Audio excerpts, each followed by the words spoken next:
Yes, na naritanggap na ganap. Meron tayong tanggap ng oversized thread ng drain plug. So kung gusto mong matuto kung paano gagawin yung mga ganito, sinasampa namin, panoorin ang buong video. Ito yung paraan namin sa pag-oversize ng thread sa drain plug. Pag wala ka pa naman budget para ipaayos yung motor nyo o tricycle nyo, ipa-back to standard yung thread, pwede namin itong gawan ng paraan katulad sa ganitong oversized thread. At sa mahilig na mag-DIY dyan, at may mga gamit naman kayo katulad ng hand tap or katala or adjustable wrench, yakan nyo rin itong gagawin pag na-encounter nyo ang ganitong problema. Sa mga case na ganito, oversized ang tawag, so need magpalaki ng problema, tornilyo. Kasi nga naubos na yung original thread niya at hindi na mahigpitan pa. Kahit anong gawin mong ikot, pahigpit. Marami na rin ako na-encounter sa mga may kanya na ang remedyo nila ay pansamantagal ay naglalagay sila ng teflon sa bolt. Effective naman daw sabi nila.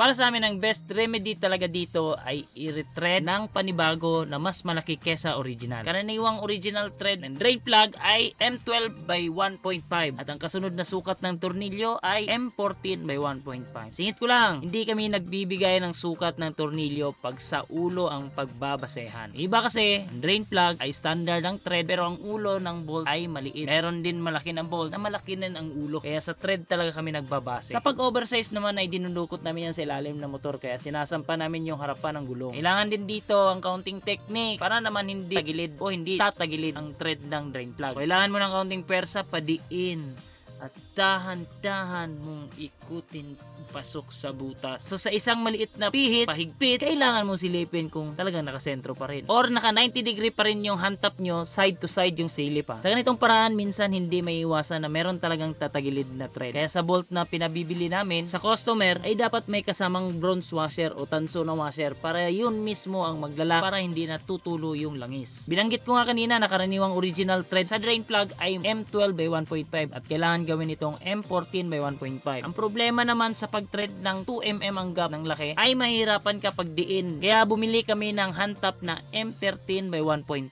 bago kami mag M14. At sa mga nagtatanong naman kung saan makakabili ng hand tap, marami yan sa online market like Shopee or Lazada or kahit sa Facebook mismo marketplace. Maraming nagbebenta niyan at saka sa katanungan naman kung saan mabibili yung oversized na tornilyo, marami yan sa mga nagbebenta ng automotive parts. Pag bibili kayo, sabihin nyo lang na bibili kayo ng bolt para sa drain plug ng L300 na sasakyan. Yan ang kasukat na thread na M14 by 1.5 at samahan na rin ng tanso na washer. Kaya ko sinasabi sa automotive parts kayo bumili kasi yung bolt na drain plug ay diretsong salpak na at wala nang putulan o machine. Di kagaya ng mga bolt center, kailangan mo pang putulan, i-machine yung dulo, threadan, machine din yung ulo or hexagon head niya para mag-fit dun sa ilalim. So ayan, all goods na, sasalpak na lang yung tornilyo niyan. Tapos, yan o, kita naman yung lapat ng tanso. So ganyan ang posisyon niya. Pagka hindi machine yung ulo ng tornilyo kasi hindi na magkakasya yung socket. Kaya yung ibang nabibili sa bolt center, need talaga yung machine. So all goods na, sila kuya na yung magsasalpak, magkakabit ng langis. So testing na lang yan,